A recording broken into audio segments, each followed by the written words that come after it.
Odobrenú babi už na štartovacej čiare. Ideme na to.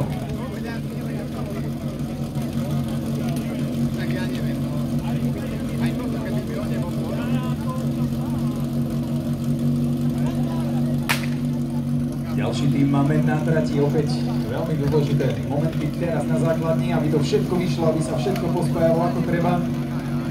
A voda poďme dopredu, niekde v 10.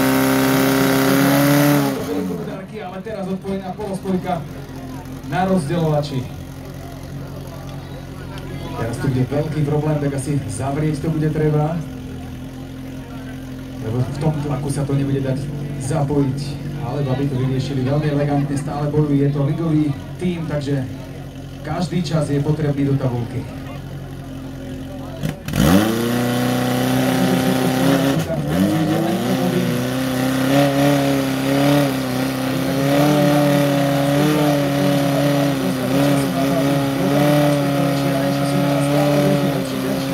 Na pravej strane 46-76, ale výsledok, ktorý budeme zapisovať, je 52-63.